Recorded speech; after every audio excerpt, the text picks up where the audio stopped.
Može. Okay. Hello, everyone. I wish everybody good morning, good day, and good afternoon, depending where you guys are. Welcome to the third session of this year Canvas Summer Institute. I have to say that I'm very pleased to see that we already have a significant number of people joining in. I hope throughout the session today, we're going to have even more. So today's session is a third one, as I said, and is dedicated to anti-racist protests in the United States. We'll be talking about its global impact and many more different topics, but I'm more than pleased to say that we have very honorable guests and dear friends, some of them that Canvas is working with for quite a long. So William Dobson, Andrew Henry, Pastor Eddie Anderson, Amir Hegazi, and together with me, it's going to be my colleague Anna Vrtonić. So I wish all of you, good time, and I hope that we're going to be entertaining and actually speaking about interesting topics today and give a lot of good ideas to the people participating, probably sparking some discussions afterwards. First of all, I want to introduce myself quickly. So I'm Slobodan Đinović. I'm chairing Canvas for now, I think, over 12, 13 years.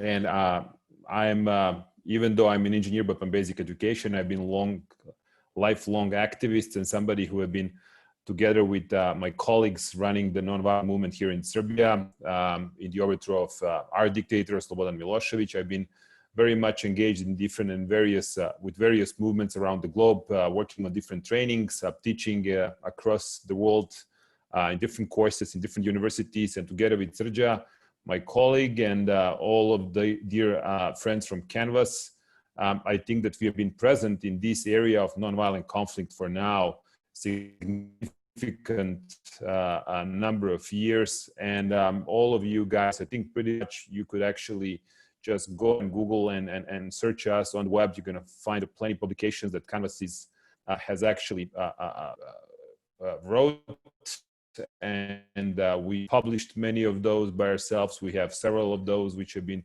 widely published and republished. And then all of these things that we are using from the point of, I would say, scientific approach or the theoretical approach is something that we have been elaborating in our manuals, books, publications, surveys, many times. So plenty of references, and in the preparation of these talks, we have actually shared with you some, but I encourage you to reach out to Canvas.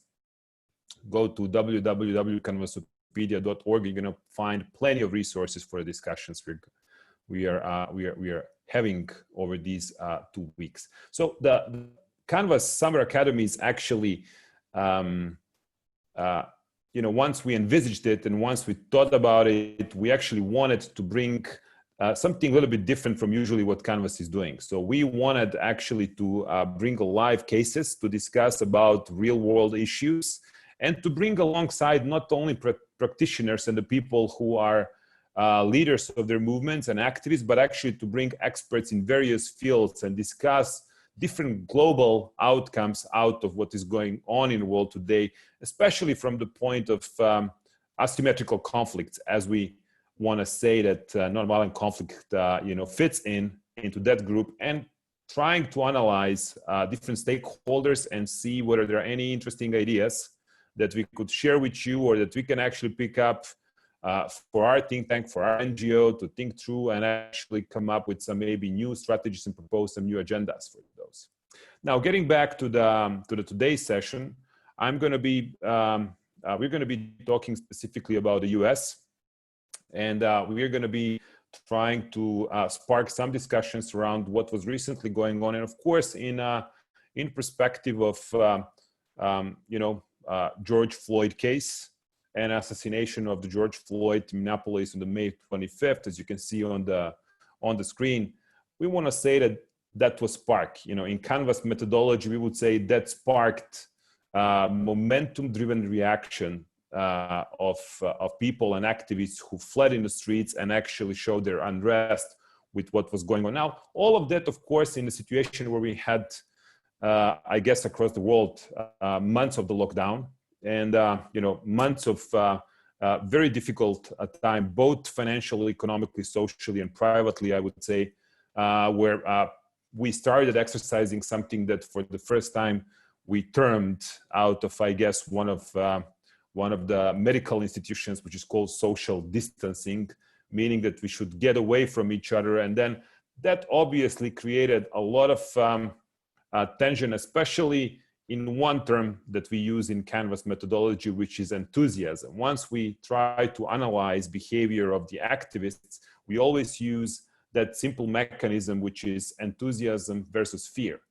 And, talking about the fear, obviously fear was something that was instituted within the first days of COVID-19 virus spread. And then at some point we had tremendous outcomes all across the world, people getting to the streets for various reasons, started protesting. Obviously that traumatical time and those traumas happening from the lockdowns, and then peer pressure from their governments or the institutions, the crisis institutions that took over the running of the governments over the virus spike times. We had this one case, George Floyd, Minneapolis, US again, and then people in the streets. What I want to discuss with you, Anna, let's move one ahead.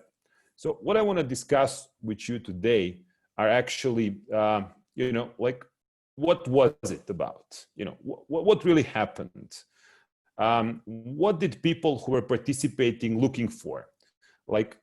Did we actually saw any criteria that we could call upon and actually say that this was spontaneous protest, that it was more organized, that it is fitting within the classification of successful movements, whether we actually have any long-lasting outcomes, and whether this response that people actually felt they had to take and actually rally to the streets was appropriate, whether we managed to channel it properly.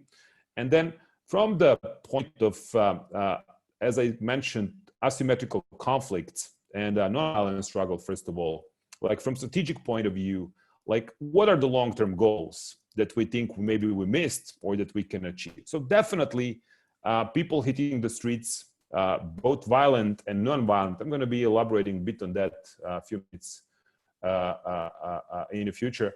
But whether this response was overreaction, and how well did we as an activist organizations that are dealing with the issue manage to utilize it for the purpose of some more long, lasting resolutions. As you know, I want to remind you that the movements, according to the social science, are for the values.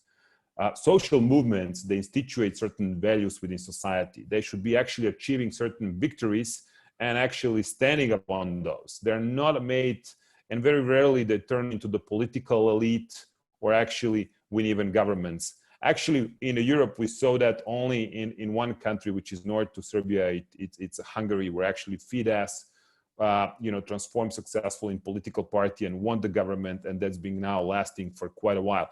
But then movements usually grow with the number of activists being recruited, with the people actually joining, and then as fast they grow, even more fast they die off.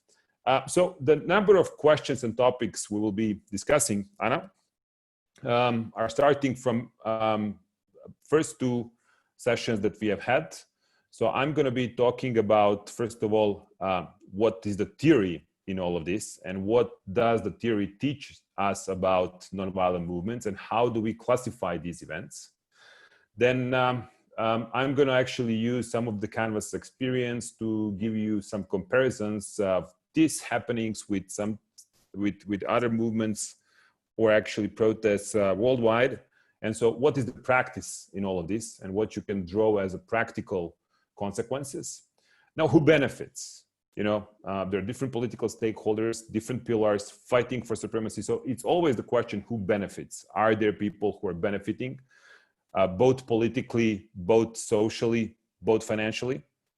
When this was happening in the US, I have to tell to you guys who are US people, but for us from outside of the US, everybody kept looking at what's going on over there, and actually we're putting that in the constellation of upcoming US presidential elections.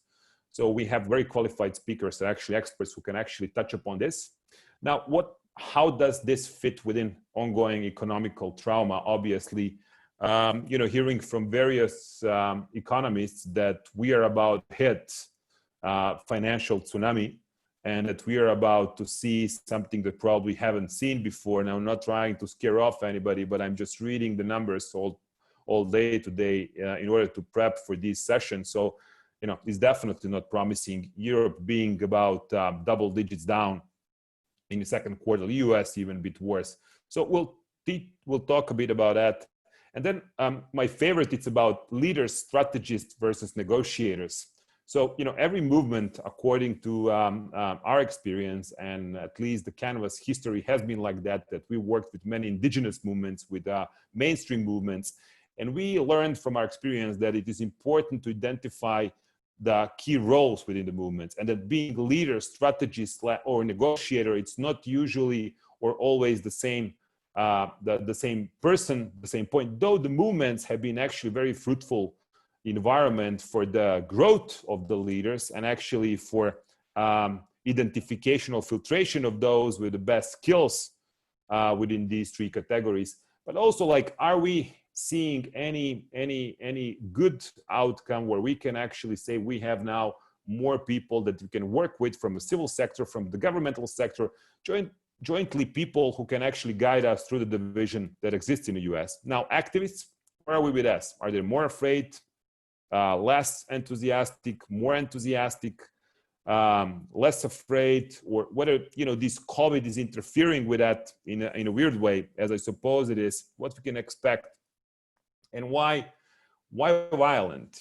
How can we manage to get them more non-violent, whether it is through the trainings, whether it is through different kind of addressing, like, what can we do in order to move them from being couch activists into the people coming to the streets and participating in different events? And whether we are actually now just getting out of this mantra that we have seen for a while, where super quick movements actually organize super quickly, they spread a message in a matter of seconds or minutes, and then they die with the same speed.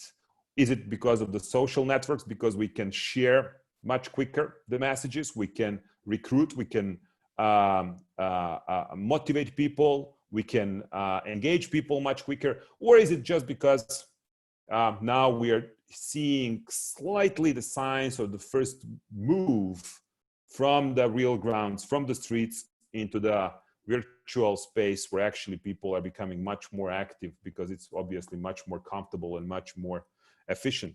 Now, what are the lessons learned?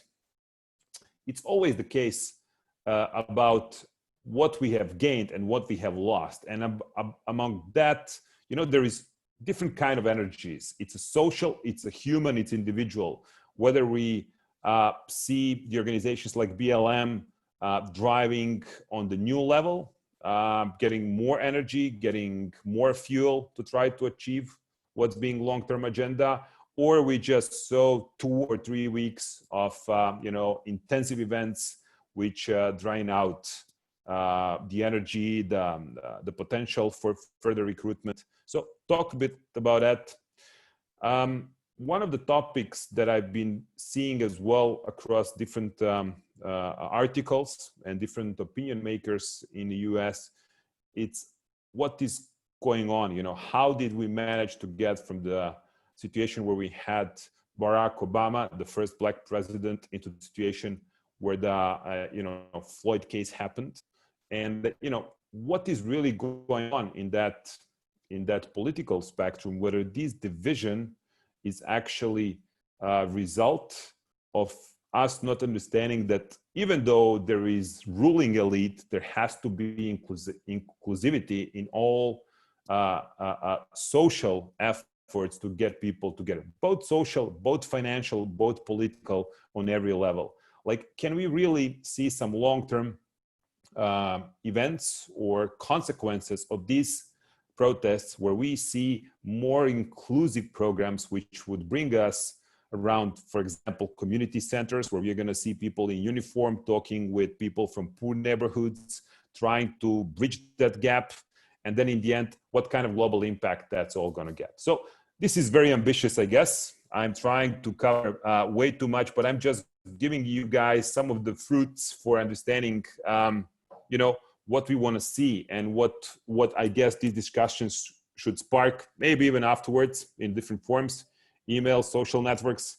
Welcome to participate in those for all the people who joined us on the call and all the others.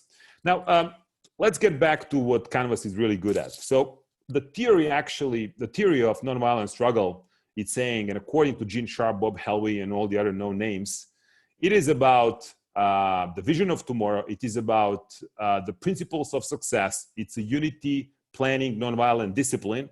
It is about understanding the strategic points, understanding the difference between the strategic goals and tactical goals, then getting on the tactical goals in terms of the appropriate actions, chaining those actions into the campaigns, and, you know, putting all of that together, probably we would build the proper strategy that would get us to our vision of tomorrow. That's, I guess, well-structured and well-organized movement that has to have these components. Now, targeting with a strategy, it's always towards the pillars of support. You know, the traditional theory of power, and even the new authors have been discussing the differences between this pluralistic model and totalitarian or monolithic model, where basically and most of the movements that haven't been successful have been aiming one political enemy. They've been going against the adversary that actually it's portrayed in a face or name of one person. And so just spoke about the bad guys in this century and the last couple of years.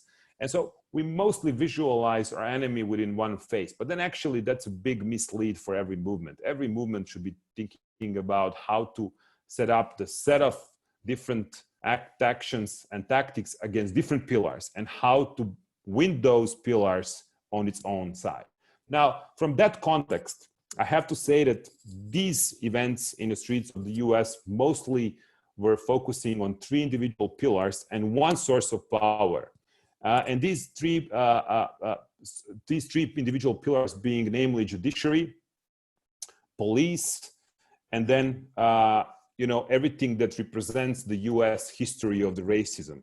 So, you know, it is clearly that the judiciary role should be in all of this on to bringing the justice to the victims. And then, you know, it is as well about how to make sure that this doesn't happen again. Now, you know, once you push for the judiciary system to bring the justice, that is called on one of the sources of the power, which is imposing the sanctions. So I guess that the people in the streets and all the actions taken were going in particular form to call for that source of power and to push the government to exercise it against those who committed the crime, who killed Floyd. Then we had actually called for the defunding of the police, which is nothing more but actually attempt to keep police away from another source of the power, which are material resources. So basically deny them from having those and not giving them the power that they have at the moment. So in order that they could not exercise all of these skills that they actually have been trained for against the people and against mostly Black communities. And so these pillars have been, I would say, very successfully targeted. Now, the question that remains is really whether it is just enough to bring those three pillars engaged and tacked. Looking at on the street level, yes, we did have Black people in the streets, we had the youth groups, we had NGOs, civil society, we even had local communities being together with their local governments. These are all the pillars as well. The formal and non-formal institutions you could name as the pillars. And those were clearly on the side of the protesters. Those were clearly actually siding with the people demanding these requests and going against these three named pillars. And now that is the mechanism. That is now the situation within the 3 weeks that have been created. And my question to my guest speaker is going to be like, what does it mean in the context of the longer strategy? Like, what are we going to do with that? What are we going to do with these tactical victories that we achieved on the level of these three particular pillars, and then how are we going to, after proclamation of the victory over those three tactics, going to generate more victories in the future, or whether there is any strategy for that. It is much longer question as well. Like the question of identification of the other pillars that I think the US society has been pretty much talking about, which are very important in many instances, not even being the state organized pillars or the state organized stakeholders, but actually unofficial pillars of support, like the organizations from the South. And what can we do about that? And how are we going to be approaching them? Now, just to give you the quick hint and the idea, in Canvas's trainings and teachings, what we actually identified are two different approaches towards those, which might be push versus pull. So I'm going to be asking you as well whether we could do something more different or better by introducing the humor, maybe dilemma actions, and trying to pull some of these pillars on our side that we haven't mentioned. That's going to be a question mainly for the Pastor Eddie and for the Andri. But let's continue, Anna. And transcending from these three pillars, we at Canvas usually study a lot what kind of messengers and messages and the symbols the movements have acquired and built, and what kind of impacts that have made or done on the different audiences. Now, obviously, this being huge issue with the global outreach, I think the job has been pretty good. The BLM, with their unique colors, with their unique logo and everything that's very simple in terms of the messages, have been very successful. And we have actually reached different messengers, which I think for every movement it is important. In this slide, you're seeing the football players, I believe, and then we are seeing even international audiences which have been reacting to that, and that's actually very good for every movement. Movements reaching their position where they're actually peaking and recruiting so enormously, that is giving them huge potential for horizontal and vertical negotiation. Meaning, like at that point, I believe that even the US president and the government started actually addressing that by seeing that a huge audiences have been mobilized. And that's going to be one of my questions to Will, which is about something that happened even unnoticed, but even the President Trump actually was citing in one of his speeches Martin Luther King, and which was really unbelievable to me, was calling upon the unity within US society and calling for some ideas from Dr. King's speeches. And so, this was a very interesting time, I guess, when different messages and different audiences have been fighting for the influence. So that's another, I guess, long session to dedicate for, but it was really interesting to see that. Now, with all of that, I want to say what practice teaches us. Well, the practice is saying that every successful movement has to follow these three key principles for success. That every successful movement has to be nonviolent, it has to have the vision of tomorrow, it has to have a plan or the strategy how to get there.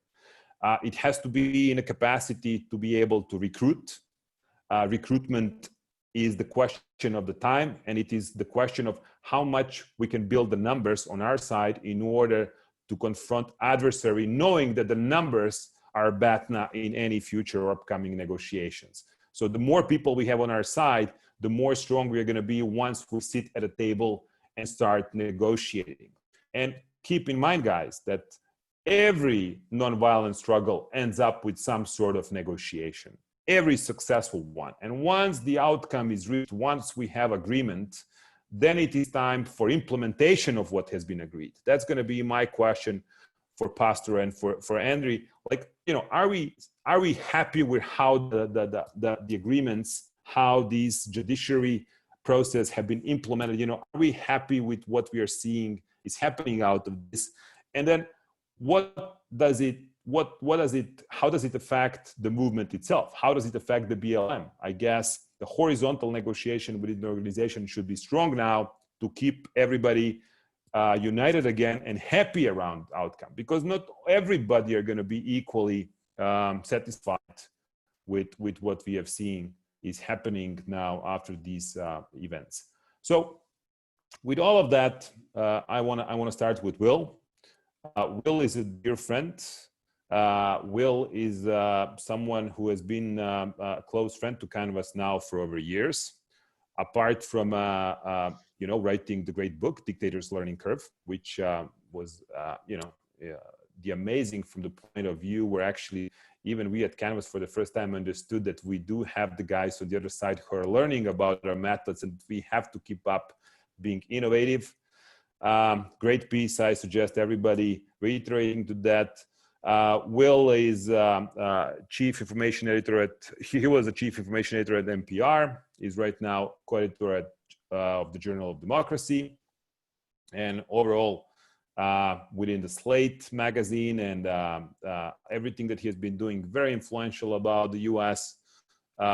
Political situation. And I want to start, Will, with, okay, so we've seen that these events have created some moves on the side of the American government, on the side of President Trump. And I want to start with the notion that I've said about him actually reiterating back to the values of the Martin Luther King. So how did you see the response from the government, how effective it was, and what kind of mistakes did you see when they actually started dealing with the case and the people in the streets, which I guess was actually very surprising for them?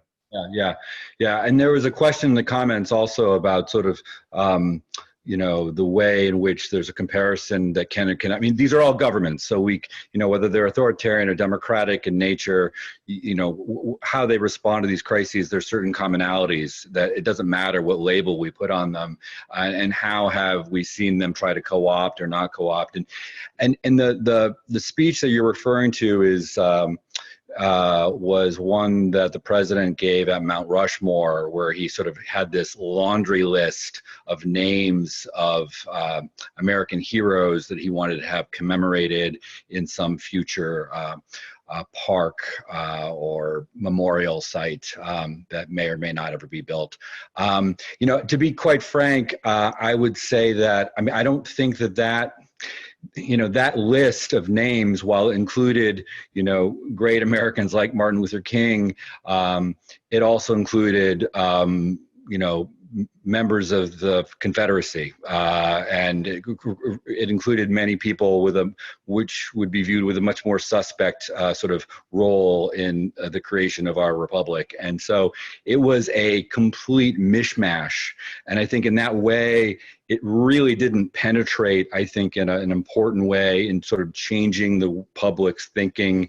I don't really feel like it in any way succeeded as an effort to co-opt any type of messaging. And I'd go so far to say that I think that on this specific question you raise, I think that the U.S. government or the Trump administration, however you want to sort of call it, has done a really poor job or shown very little almost interest in trying to co-opt the message. In fact, I would say that when you look at comparisons with other governments around the world, when you think about authoritarian regimes, there's a lot more deliberateness that goes into trying to co-opt messages I've seen in a foreign context than I have seen here. I mean, I think about the efforts that, President Mubarak put in to try to co-opt the message from Tahrir Square before he ultimately was pushed out by it. It was much more sophisticated than what we are seeing from Washington. And so, in fact, I mean, I think this kind of raises a bigger question, which I think is a good sort of context setter too, is sort of why did this happen now? Like, why are we having this conversation? I mean, the sad reality is that there has been no shortage of instances of police brutality where we have seen horrible acts committed by police officers against Black men or people of color.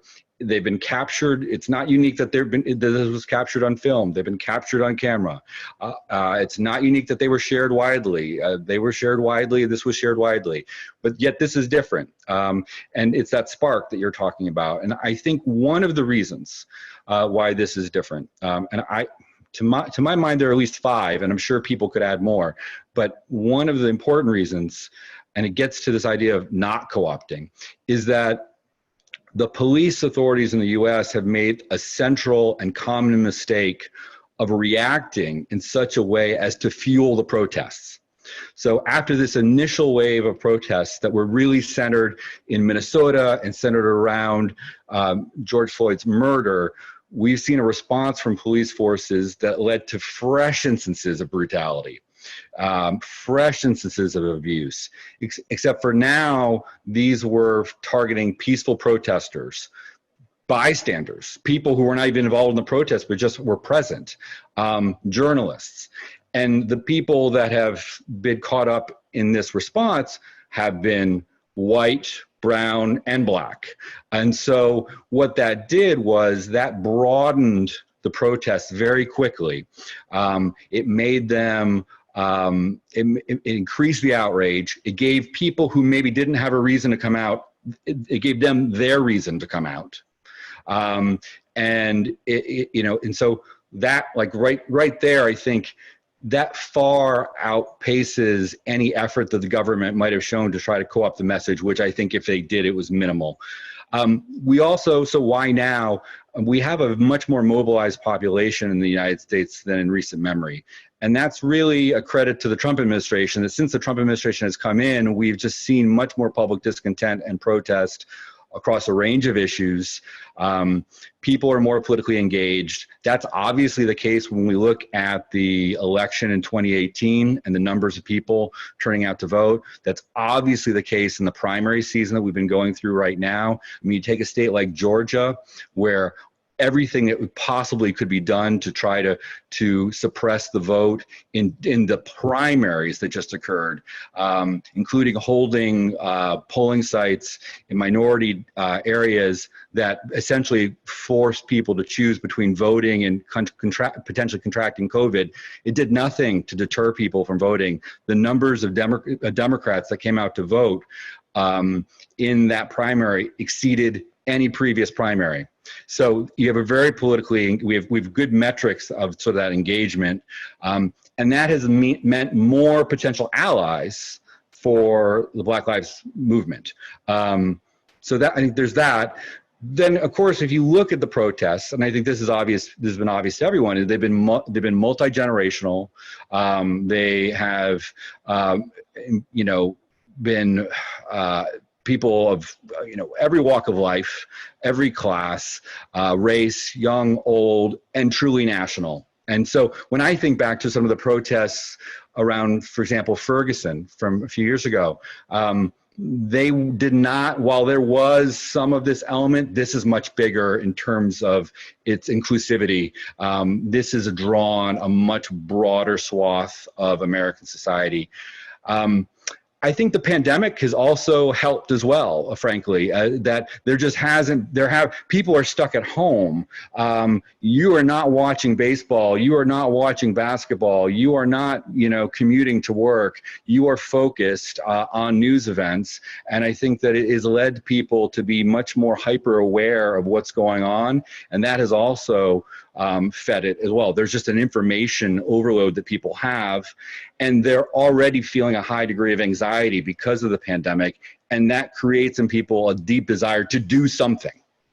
So I think the pandemic, and many people thought, oh gosh, this is going to result in fewer protests. This is going to squelch dissent, and it's had exactly the opposite effect.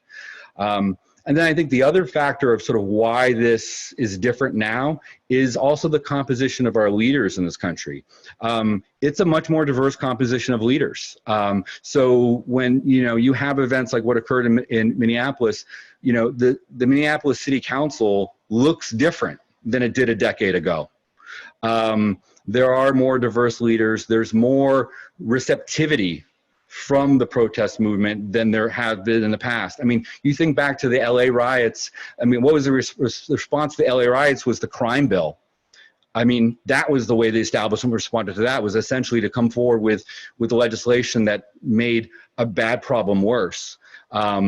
Instead, I think there are more DAs, more chiefs of police, more mayors at the local level. I think we just have more diversity, and that has helped at least create the possibility of conversation between the street and people in office that wasn't there before. So, I mean, that's, for me at least, why now is different. I'm sure we could probably come up with 5 more reasons. But then the question then for me then turns to sort of, is this a moment that will actually lead to genuine change, or is this something like a comet that's going to burn really bright and then sort of fade off? You know, on the positive side of the ledger, there is such broad public support for Black Lives Matter now as a movement. This is clear, I think, again, to everyone. It's reflected not just in polling numbers, but also the way the institutions have felt compelled to issue statements of support. And you know, I know it's very easy to sort of trivialize that and say, well, you know, of course FedEx is going to say that now, or of course, you know, Starbucks or whatnot. But it's still nevertheless meaningful signifiers to people who are spectators of these events, that this is something that is not a fringe idea. This is not a radical idea. And that, you know, I mean, we, you know, Canvas teaches people on their courses that one of the chief goals or challenges is that with any movement, it's a numbers game, right? You have to move. Yeah, sorry. But so, Will, I mean, and how about this learning curve? Like what would you say about it? So you said that Mubarak, for example, throughout the Arab Spring, reacted much more proficient. It was, you know, these guys have been studying these kind of movements and these kind of events within their establishment for over decades. Now, why would you say that these response from the government was actually so poor? And how is this gonna you know, correlate into with upcoming elections? Like yeah. How do you see this? Because, you know, when Newt Gingrich came to our school, to Colorado College, just before the couple of days before the elections, you know, when Trump was elected, he said, like, no matter what, guys, I know that you are now yelling against me, but Trump is going to be your president, because even the black people who are within their mid-40s, who lost their jobs, who actually are not educated so well, they actually are trying to look for the changes. Who's going to be providing them with a similar America that actually their fathers experienced and they experienced throughout their childhood. So how do you see this is going to affect all of this? Well, I mean, I think that, you know, I'd have to speculate as to why, you know, for example, you know, to think of an example, how does Russia respond to protests that are going on right now versus the U.S. or in Egypt or whatnot? I think on one level, you know, it's a funny thing, maybe an irony of running a clearly authoritarian state at the national level is that you have much more experience trying to put down dissent, and that's the whole game, right? Because if you can't change your government at the ballot box, the way the change is going to happen in some countries is going to happen through movements. So you take them quite seriously. I mean, in the case of the U.S., we do have elections coming in November, and despite, you know, a tweet here or there from the president suggesting that wouldn't it be swell if we could delay the elections, that is going to be the tool at which the American people will decide who is going to lead them for the next 4 years, not just on the national level, but, you know, right down the ballot on state and local levels too. So as a result, I think that in some ways the U.S. government may just not be as attuned to having to deal with this, because this isn't an existential threat. We have a way the key central ingredient, source of strength for any democracy is it has its way of renewing itself. It has its way of throwing the bums out and bringing in new ones. And so, you know, I just don't think there's that sort of that instinct. Okay, and what about, you know, the one thing that is kind of resonating in my ears is the call or the scream that there is something called Antifa that's behind all of this. You know, we never heard that in the U.S. policies before, even though throughout the big major unrest, you know, it was more attributable to the dictatorial systems where actually dictators are calling for some third party actually being blamed for what's going on in streets, conspiracy theories. How do you comment on that? Yeah, that's a great point. I mean, that's exactly right. Is that, like, And I made that, I commented on that in my book, that it's actually incredible that the list of sort of names, or, it's thugs, in foreign context, it's black hands, the CIA, there's this sort of list of, that's always, it has to be some external force, right? It can't be organic. Because if it's organic, it would mean that the government or regime has actually lost the support of people. It has to be some externality. And so in this case, for the US, it's this Antifa or what have you. And look, there have been violent protests. There have been protests where, almost certainly peaceful protests became violent, or others came out with the sole intent of trying to sow some sort of mayhem. I think the problem is just that, one, the response from protesters, and again, we're talking, I'm generalizing here because these are protests across the country. The response became even more disciplined. I think you saw even more sort of obviously peaceful protests. You saw, at least in where I live in Washington, D.C., you saw protesters doing things that couldn't in any way be sort of construed as having been violent when people are lying down in the street, taking moments of silence. They're literally inert. And so, I think there was that kind of back and forth. I also think that the lack of evidence for these, mischievous forces, these, nefarious actors, also, I think, played into it, is that they became empty words. And I think they became empty enough that you don't really hear them from the administration anymore, because it didn't do a good job of distracting. It didn't work. And in this session, in this series, the last question for you, Will. So, you've studied a lot of movements and a lot of different nonviolent struggles, and you wrote about the dictators in your book. So, would you say that somebody benefited out of this? And do you see some organization or the group or the coalition being able to channel all of these achievements and use it for their future strategies and their actually activism? I mean, I would say so. I think one of the criticisms that the movement gets is that their articulation of their goals is too narrow, and that for a lot of people, the sort of the bystander who's sort of just following events, when they think of Black Lives Matter right now, they're thinking defund the police, and they're thinking about tearing down monuments to the Confederacy. And I think that's wrong. I mean, while it is the case perhaps that maybe the articulation has maybe not been broadcast in as wide a way as possible, I think one of the things that's really important, and you made this point in your opening comments, is that it's always a negotiation, right? The reality is that this movement has been having that negotiation for years, and it has actually achieved a great deal. I mean, there are 107 laws that have been enacted from 2014 to 2019 to address police violence. The use of body cameras is widespread in a way that it wasn't before. You're seeing the election of progressive district attorneys and prosecutors across the country who are bringing a completely different mindset to their jobs. The cash bail system. Would you say that that's the pillar that switched the side? Yes, I mean, well, I think the judges and the institutions. My point is that I think there are, I liken this movement to some degree to the civil rights movement, in that it is a movement, not an organization. It is very broad, and there are different groups that are taking their piece of it and focusing in on, I'm going to work on the cash bail system. I'm going to work on electing progressive DAs. I'm going to work on this piece of legislation.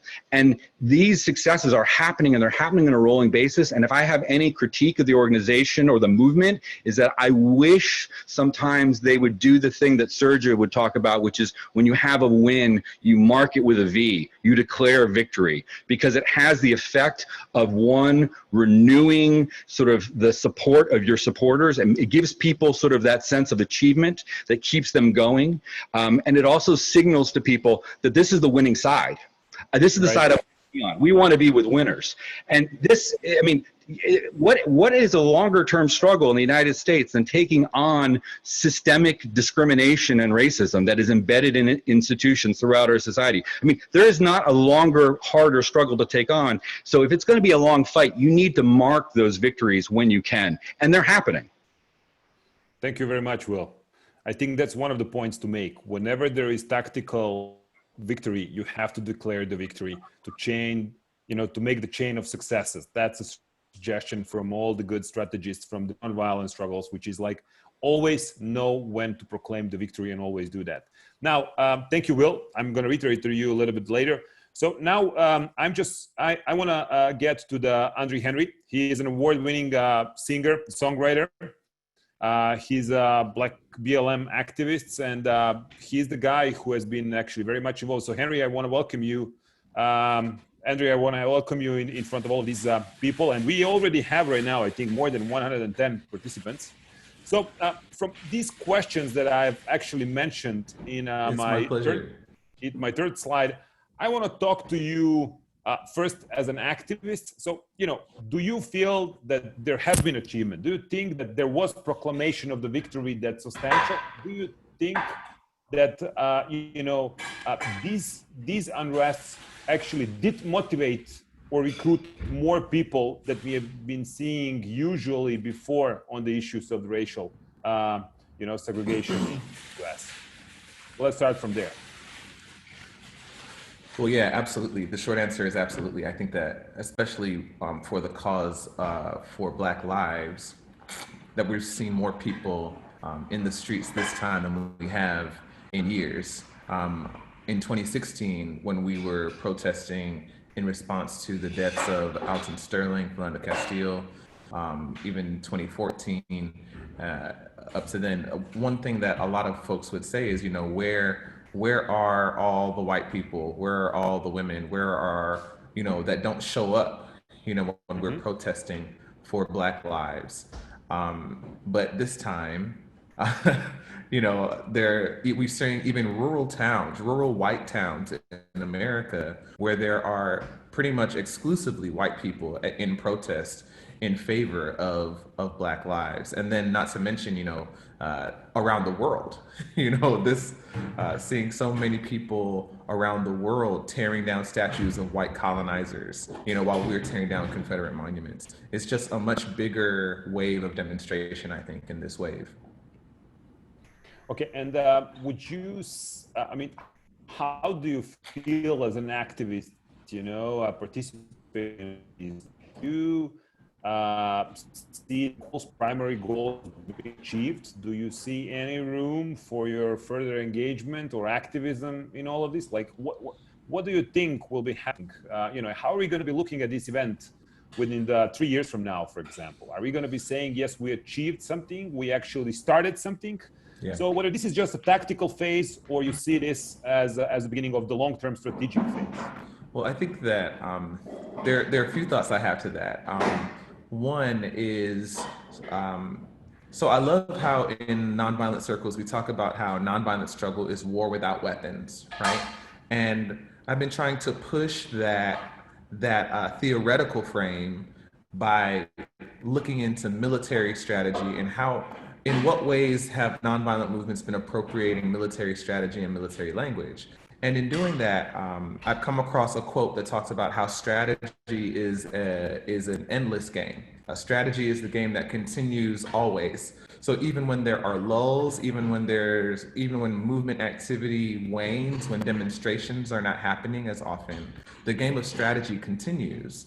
And so I do think that this is part of the strategic arc of the long journey toward racial justice. Like, I really appreciate Will saying that systemic racism is a fundamental issue in the United States, and it's going to be, long term. It's going to continue to be generations worth of work to do. I do think that we'll look back, if we are honest about this moment, we will look back on this wave of movement and say that there were victories won and there were gains that were had. We had Breonna's law that was passed to ban no-knock warrants. We've had different municipalities discussing whether or not they should defund the police.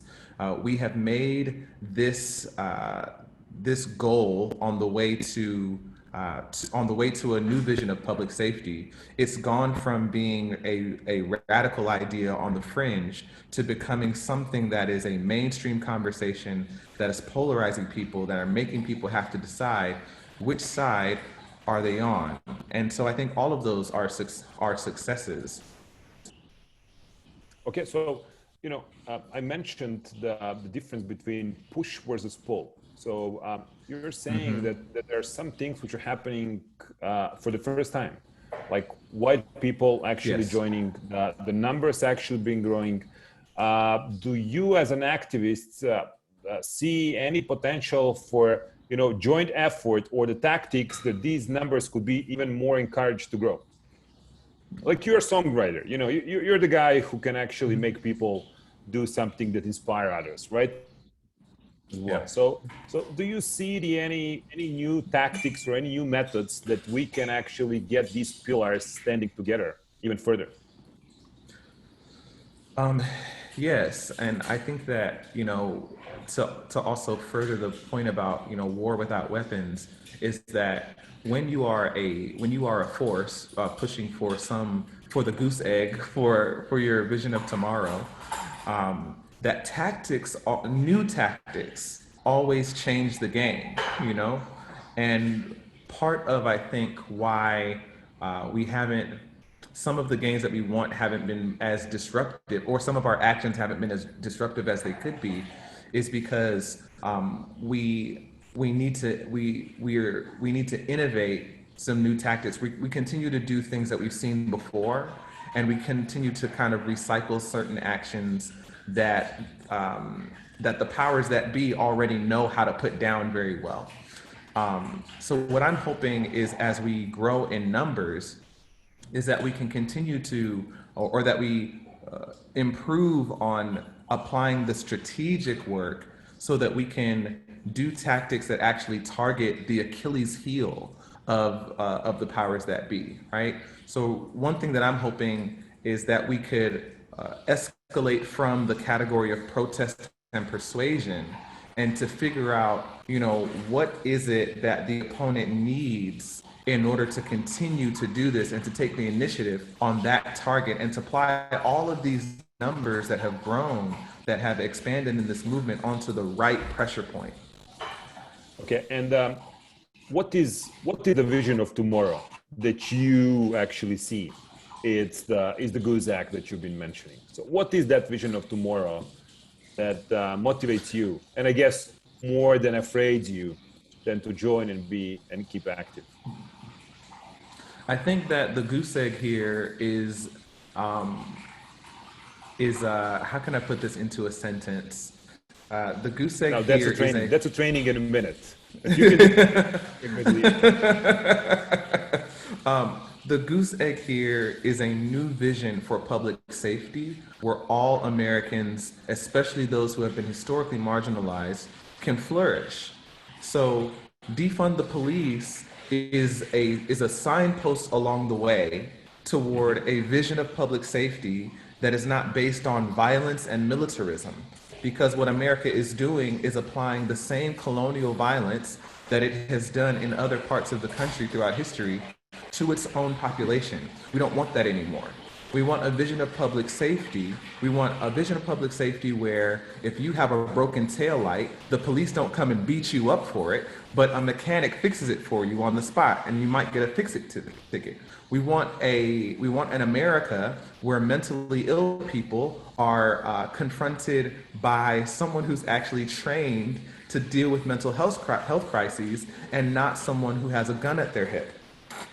So that's the vision of tomorrow that many are putting out there. And one of the challenges I see is that, like Will mentioned about the civil rights movement, we do have all of these different groups, and I think that's wonderful. And each of them is articulating the vision of tomorrow from a different angle. And so I think that for people who are not really involved deeply in movement, they're not really catching that we're all pointing in the same direction toward this new vision of public safety. I think most people who are third parties are mostly aware of the current signpost of defunding the police. Thank you, Andrew. Thank you, and I'll get back to you. I wanna switch to Pastor Eddie right now, and I just Pastor Eddie is an activist, and he's being passionate about proclaiming theology open and accessible to all. He's a third-generation pastor who serves at the historic McCarthy Memorial Christian Church in Los Angeles, and he's actively involved in Black Lives Matter. So, Pastor Eddie, I wanna ask you, okay, if this is the vision, Andrea just said it, and Reverend Lawson, Jim Lawson, you know whom I'm talking about, I guess, right? He's a dear friend. Yeah. He's a dear friend, and he's being actually a great friend and teacher, and somebody whom Canvas learned a lot from. And we've been participating in a lot of trainings together. You know, like, who's training this movement? You know, if we have a vision, who's training this movement? Where are these trainings happening? Are we getting into the process of train, recruit, act? Like, are we getting to something that's going to grow to the sizes or the levels that civil rights movement has been growing? Thanks for that question. So you mentioned Reverend Jim Lawson. Reverend Jim Lawson is a mentor of mine. He actually ordained me. And so we were talking last week. Well, you couldn't have a better one, let me tell you. You couldn't have a better one. Yeah, we were talking last week, and we were talking about how the Black Lives Matter movement, or the movement for Black Lives, which is the national movement, right? Black Lives Matter is a part of the movement for Black Lives, comes out of the soul force of the liberation struggle. It's the largest movement that we've seen in America, even larger than the freedom movement or nonviolent civil rights movement. And I think that comes out of the idea that, much like the civil rights movement, it's a leader-full movement. And we're just more upfront about that, using the words of Ella Baker, that we're a leader-full movement. So while Reverend Lawson was training folks for SCLC, he was also, John Lewis came from SNCC, right? You had the NAACP that was also doing work during that time period from the 1940s all the way, I'll say, to the late 60s, early 70s, right? Similar, we see that happening in the Black Lives Matter movement. And so Patrisse Cullors and Alicia Garza and Opal, right? Patrisse is always training folks. She's a friend of mine, right? She's always training folks on what is our goal. So as Andre articulated, that we are moving towards a place of Black future and Black liberation, and to do it in terms of economics, we're an economy of care, right? Where Black lives actually matter, and we are creating systems of care and support throughout our nation and hopefully throughout the world that really uplift the nature of what Black life means for our country. And so we're getting trained in basements. If you ever tune in a Black Lives Matter meeting, right, it's the same kind of principle, right? We're getting trained. So you do have your classrooms. Yeah, we have classrooms. We always believe that you can't have a movement. You don't want to be loud and wrong. You want to be loud and right. So when we talk about defund the police, right, we have done an analysis that majority of American government and local government as well puts a large investment in this neoliberal strategy of militarizing their police, right? And so you look at city budgets, state budgets, you look at the nation budget, right? It's a militarized budget. And so that is the main way that they have used to oppress and continue the oppression of Black folks, right? That slavery doesn't end at the Emancipation Proclamation. It doesn't end there. There's always been reiterations of an oppressive system of what Jim Lawson will call plantation capitalism in our society. And the enforcement factor has always been the police, right?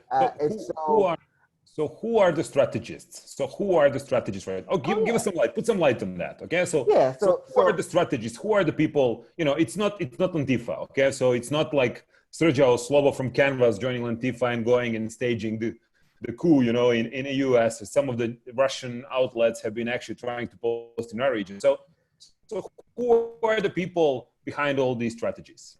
Yeah, so the strategists it's come from the Movement for Black Lives. So a couple of years ago, Movement for Black Lives released a platform around policy, around what we want to see. You saw the Breathe Act being introduced recently by Congress, by members of Congress, Ayanna Pressley and others. And that came out of Patrisse Cullors and a working group of strategists from across the country from the Movement of Black Lives, who got together and said, what can we do to actually make sure that our people can breathe? Right, that we know that the slogan, so we're very good, this is a strategy, right? That we're very good at taking the language of the street and then articulating it into policy. And so the language of the street is, I can't breathe. We heard that because of Black Death, right? So in Black Death, it also gives light to where we go in the future. And so the legislation is the Breathe Act, right? We've talked about on a local level. So I'm in Los Angeles, which has the largest Black Lives Matter chapter in the country. And on a local level, did ballot measures. So we did reform LA jails because we can't just talk about getting rid of the carceral system without giving people a method and a pathway forward. And so you have people like, Reverend Mike McBride, who's doing things like Black Church PAC, which is moving voter engagement. You have Patrice Cullors. You have my brother down in Florida. His name is escaping me at this moment, but he's doing work in Florida, right? So it's a collective of folks who are getting together and giving the best of our policies to move us forward that can be applied nationally and locally. Okay, and so there was a good question in the chat that I saw, and somebody was reiterating to the Gene Sharp, who said that the wise leaders of the movement should not negotiate because it can just blur the vision that you should push towards the end. I have to say that Canvas, and even in our movement in Serbia, we understood that we will have to negotiate at some point. We just never identified that sequence within the life of the nonviolent movement. And to the question, just not to you, Pastor Eddie, but to the question, I would have to say, like, there is always horizontal and vertical negotiation. Horizontal being coalition building. This is what just Pastor explained, which is about how to get together and unify the goal. And then on the other side, it is the moment where we will have to realistically and plastically explain our achievable and possible goals that we can actually win over, and we'll have to sit with the adversary.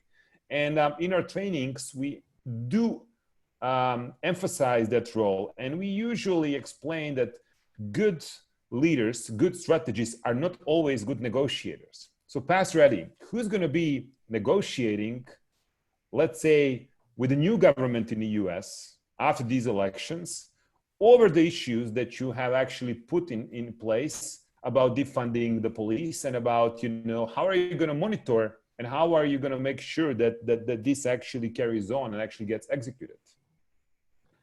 Good question. So unlike, I guess similar to, but unlike the historicized version of the civil rights movement where there's, Dr. King or Malcolm X, if you go talk to, or Whitney Young for the Urban League, if you go talk to, the Black Lives Matter leans kind of away from that in saying that when you negotiate with the whole. What does that look like? So for instance, in Los Angeles, we said defund the police. We didn't say reform the police. We didn't say reimagine policing. We said reimagine public safety. So what we did was we had meetings, right, where we broke our own rule. Usually you don't have political elected leaders in a Black Lives Matter space, right? That's just by nature because of the trauma and all that type of stuff. But what we've done in recent months is that you will see elected officials invited to public forums, town halls, meetings and spaces where we will present the demands of the people and then talk about a pathway forward. So in Los Angeles, People's Budget in Los Angeles, we've been working with city council members to say, here is the pathway forward for reimagining policing. Here, come to the town hall. We will collate the notes and let you see, here is how you can reappropriate the funding.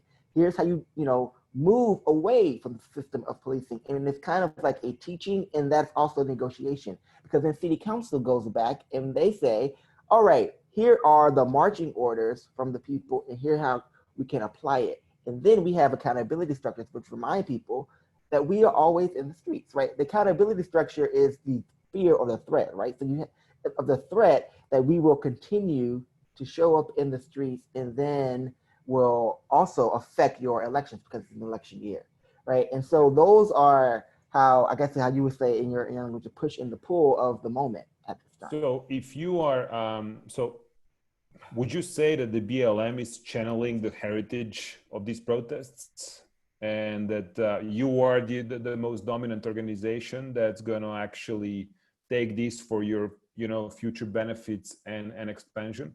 And if yes, what are the lessons learned from these 3 weeks of the streets?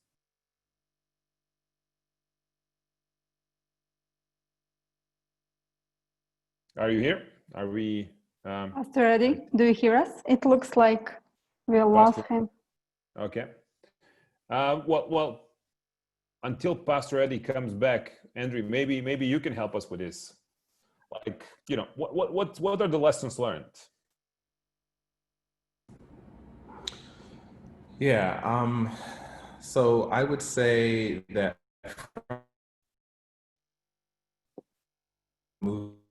I think that one huge lesson is that we always have to be building the structures that would help us to make the most out of these waves of movement that happen in response to trigger events like the death of George Floyd. So one thing that I noticed with the Black Lives Matter chapter that I work with in Pasadena is that we had this huge influx of people for about 2 to 3 weeks, but we weren't ready for them when they came. And so we kind of had to catch up to building some of the structures to make the most of this, like collecting email addresses and contact information so that we can get in touch with people who came out to demonstrations.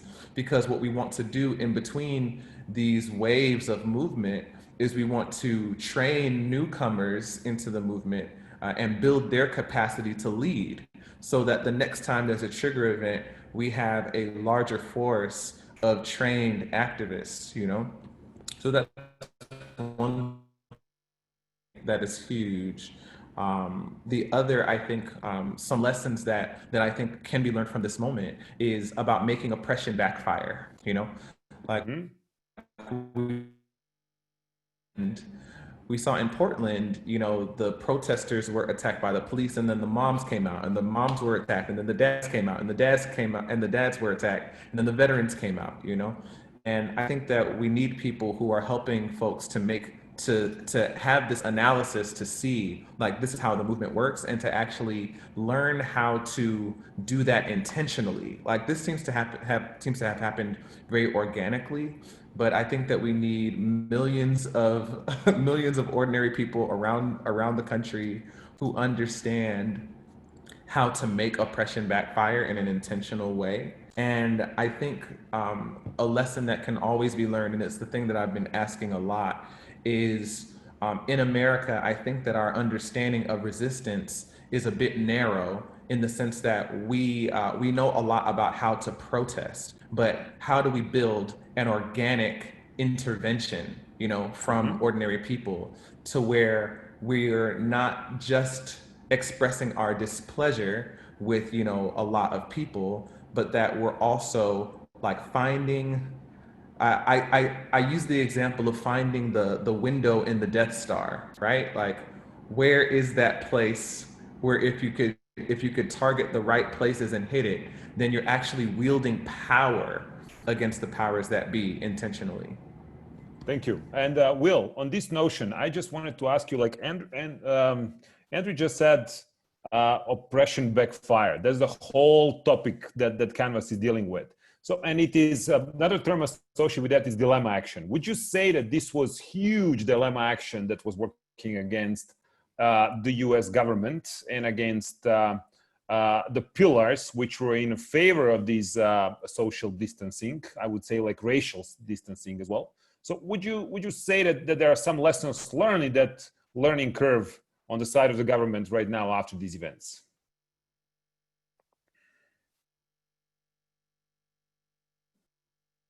Anna, could you enable Will, please? Okay. Yeah, Will. Yeah. So, I mean, I agree with what Andre was just saying, that I feel as though there has been a certain amount, and this is true of protests beyond Black Lives Matter, that there's been a certain staticness to protests in the Trump administration, where we have seen large crowds, large marches. It's been incredibly impressive to see just the size of the turnout.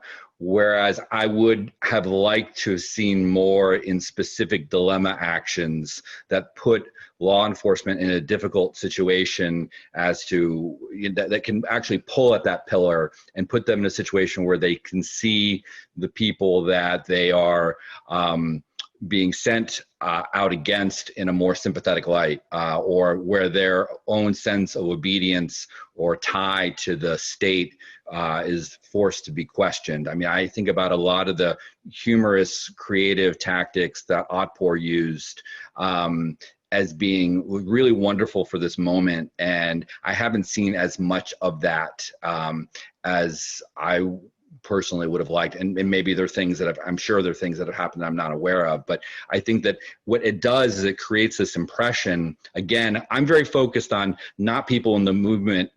There's the movement, there's the opponents of the movement, and then there's that majority in the middle that's watching. And it's all about drawing them to your side. And look, the clear evidence is that Black Lives Matter has done a very good job of drawing people to their side. That's true. I don't want black, from my point of view, it's like, how can it be even better? And so while that's been successful, I think more could be done to draw them to the side. And right now, I think one of the biggest things that has helped beyond the sheer outpouring of support has been the gross violent response from the government that has made many people who are in that middle say, I'm not in favor of that. I think people have been repulsed. And in that way, the Black Lives Matter has been the beneficiary by having people brought to their side, because I know I'm against seeing veterans, moms and dads be treated like that. I know I don't want to see journalists losing an eye because they were just doing their job.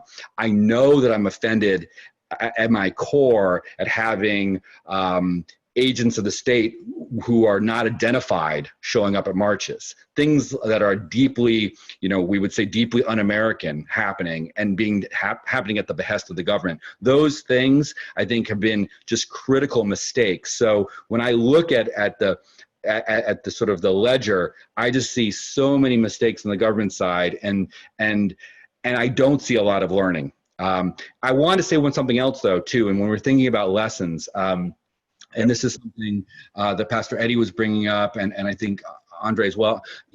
We also are in a moment right now, which is an election year. And it's, when we're thinking about the conversations that are being had between people in the movement and people in elected office, this is a potentially seismic election. And so from a very pragmatic standpoint, I would like to see elements of the movement to be pivoting in a greater way towards thinking very pragmatically about the election. And what I mean by that is voter registration. What I mean by that is on election day having a really concrete, detailed, and disciplined approach to getting people to the polls. These polling sites are going to be contested. You're going to need people there to support the people in line. You're going to need people there they're doing everything they can to fight that suppression by keeping people in line and keeping their spirits up. There's an opportunity here to really push these leaders and help the public understand which leaders the movement supports most going forward, because there is this incredible opportunity on the day after the election for the movement to have the types of leaders that will execute on these ideas. There's been such an incredible opportunity created here by the success of the movement at this moment. It will be aided immensely if after the election day, when they look to those offices, if they see people that share their ideas and beliefs, who can then work together in cooperation. That's an opportunity that's just right there for the taking. And so there's an element of this that I'd like to see almost shift to thinking very pragmatically about an election that's 3 months away from today. Thank you, Will. Well, I think it's a very valuable notion, and I think this will be of the use for our BLM friends over here. Now, I want to switch to another side, and I want to say that the important part in Canvas's curriculum is the spectrum of allies. And we usually suggest to the people whom we train and we work with and our students in universities to mobilize from the middle. And mobilizing from the middle, it's mostly going to those who are neutral. And who are mostly the neutral? Amir, I guess the businesses are. And I guess that the businesses are always looking into profits. And, that particular group of the people, it's mostly apolitical in a way that it's going to swing the sides and it's going to choose which way it's going to give them more, which side is going to give them more predictability, who is going to give them the more to work with and to actually maximize the outcomes of their operations.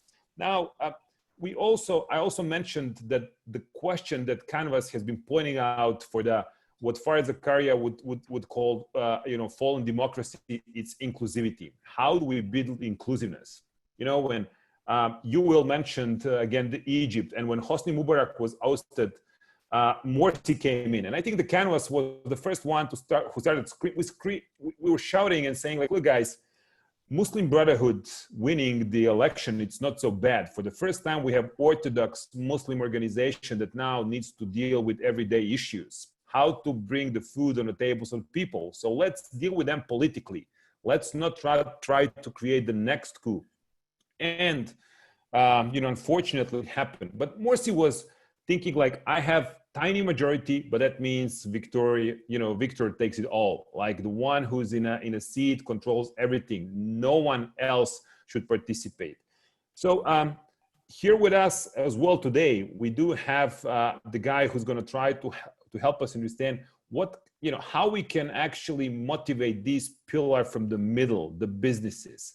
Amir Hegazi is the managing director of Berenson & Company.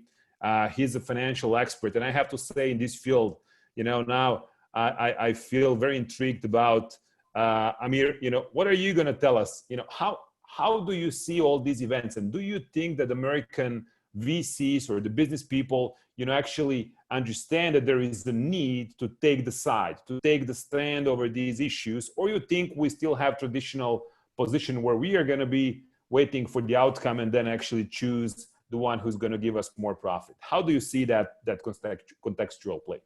Yeah, so thanks, Slobo, for the introduction. I think, so as sort of to lay a sort of a backdrop here, in February, pre-COVID, we were sitting on 3.5% unemployment, but still a pretty large income disparity between sort of a black family and a white family. Black family on average earns $40,000 and a white family probably closer to $65,000, $70,000 a year. So we had our issues coming into this. And I think what COVID did is it sort of magnified it. And this is pre George Floyd.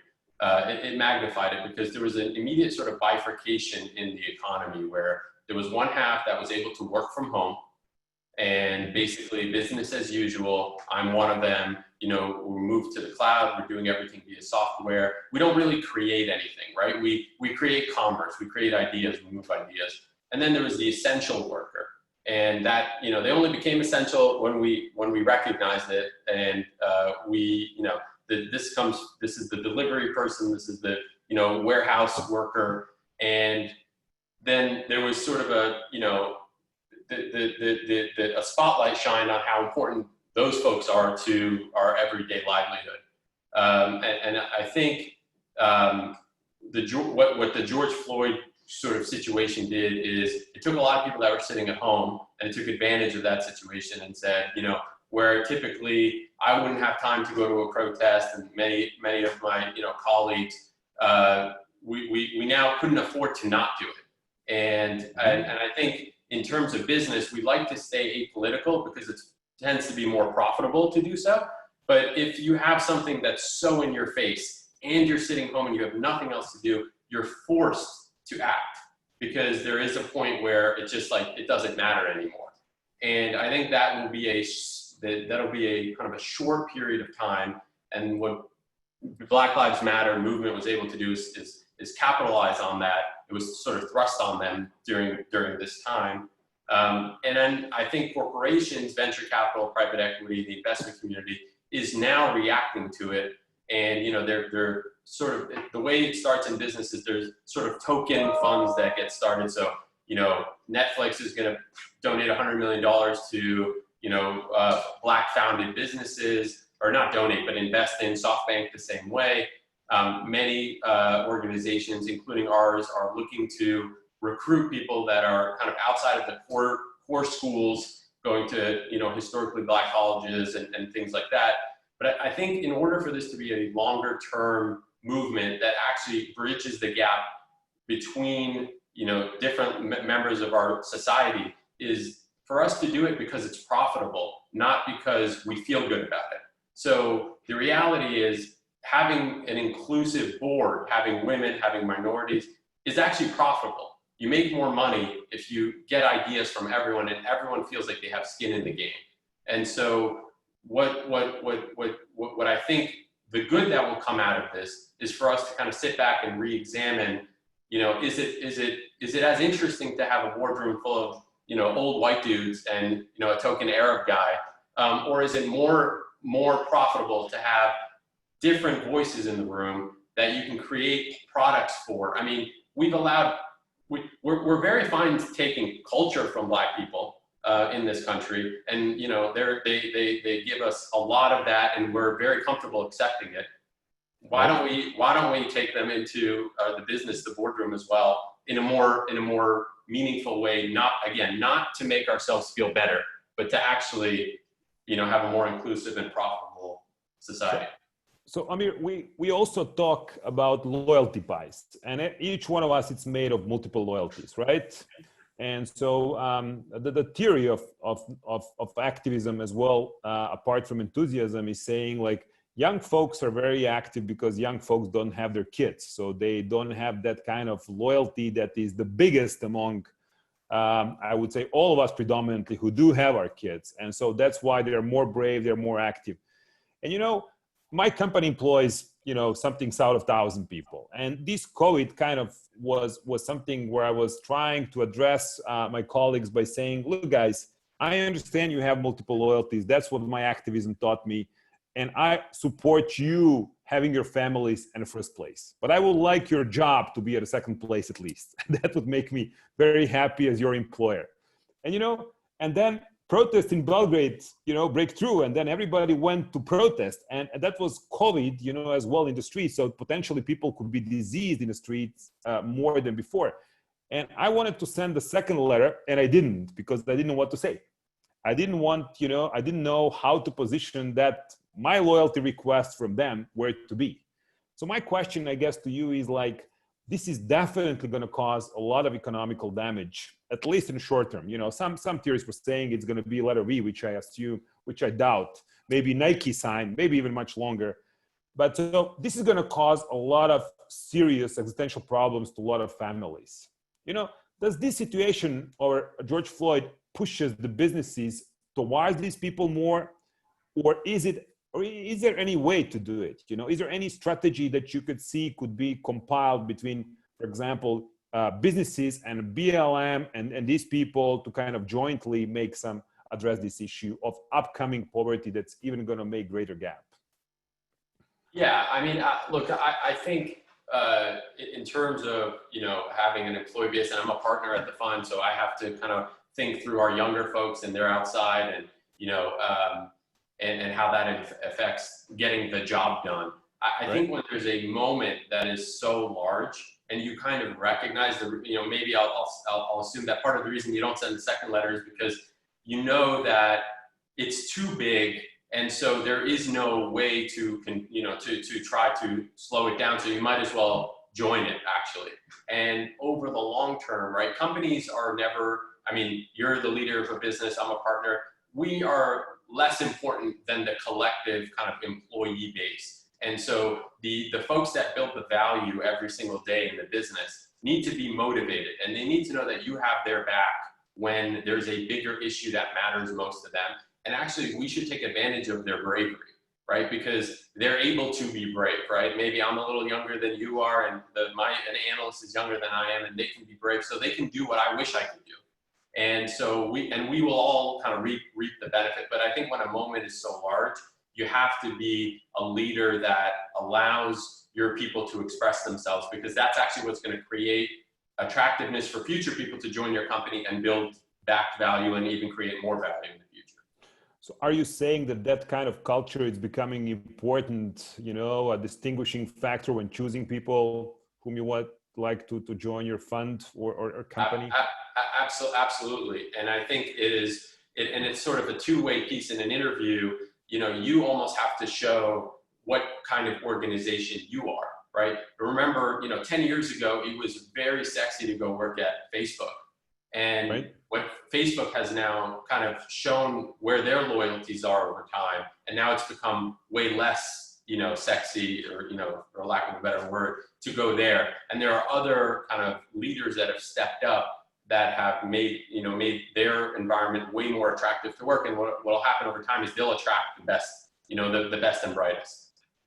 Okay, and one interesting notion, being the partner at one very fairly small fund locally, the guy who's running the fund said, like, why don't we just go back to our businesses where we invested and suggest to the management that before start firing, actually start decreasing salaries from the top down to show solidarity to the people. Are these kind of the moves that even symbolically could actually, from the pillar of the business, could show to the wider audience that the money is willing to think differently this time than actually before, at least ethically speaking? I think if it's meaningful, yes. I think it would be irrational to assume that if we can cut 50% of the workforce and I can save my salary, that's fine, but that's like a very short-term way to look at things. Then again, I won't be able to hire those talented people, even if they're the bottom 50% or the bottom 20% going forward. And so, yes, I think it has to be disproportionate from the top, because the reality is when things come back, the benefits tend to be disproportionate towards the top. So I think you need to take this time and say, in a bad time, I take the hit first, and so that in a good time, maybe I take a disproportionate piece as well. Yeah. Well, thank you for saying that. I think that's important for other people actually as hearing, from someone who is sitting on the money to invest.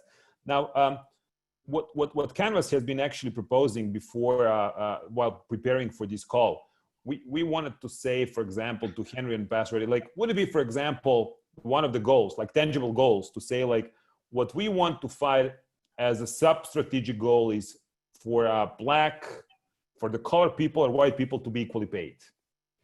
And do you see the room in these kind of tangible strategic goals to work together with the BLM organizations like that?